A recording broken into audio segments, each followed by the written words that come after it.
I thought I'd share my pearls of wisdom, as it were, from my very humble, ongoing experience as a PhD student. In a section I titled, Lessons Learned on Madness, Mistakes, and the Myth of the Perfect Dissertation. You probably can see where this is going.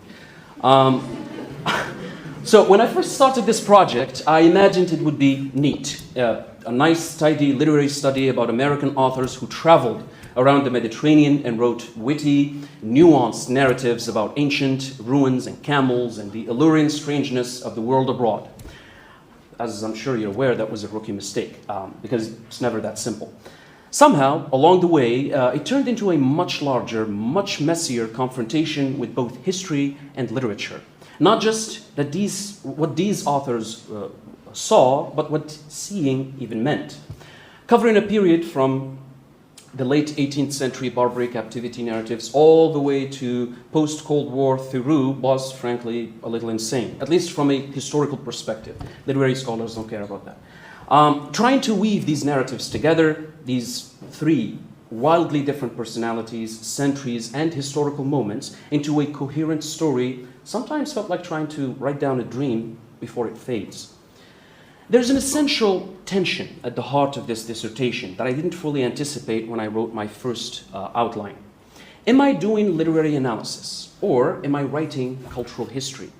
The short answer, if you cornered your smart, veteran, impossibly composed advisor in his office and forced him to distill it in one sentence, would go something like this.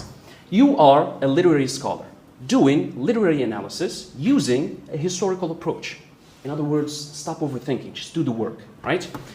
Which is great, makes sense. You take that, you write it down, you underline it twice, and then you go home and you try to work. And suddenly you're asking, overthinking. Well, wait, am I tracing the metaphors American authors invent about the Mediterranean, or am I reconstructing the geopolitical realities those metaphors keep crashing into? And the answer, predictably, turned out to be both. The literary side demands close reading, irony, voice, narrative choices, the things hidden between the lines. The historical side demands scale, wars, revolutions, economic collapses, and the slow movement of empire and migration. Trying to hold both at once was like trying to read Twain's jokes and simultaneously footnote 19th century Protestant pilgrimage logistics, which is incidentally exactly what I was doing. The big lesson, and maybe the advice I can offer anyone at the beginning of their doctoral or MA research is this.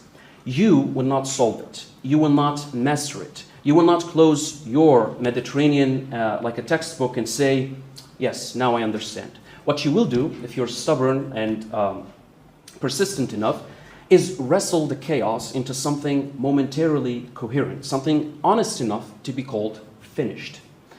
At some point, and this is the part your advisors warn you about, you have to stop caring so much about making it perfect. You have to love the work enough to finish it, but not love it so much that you keep feeding it your whole life. And honestly, it's human. It's that shared act of imagination again. Only this time, you're taking part in it and leaving your own scholarly mark. So, embrace the historical sprawl, the literary contradictions, the late-night footnotes that seem like gibberish in the morning. Trust that your Mediterranean has always been shifting anyway, and your job was never to map it perfectly. Thank you very much.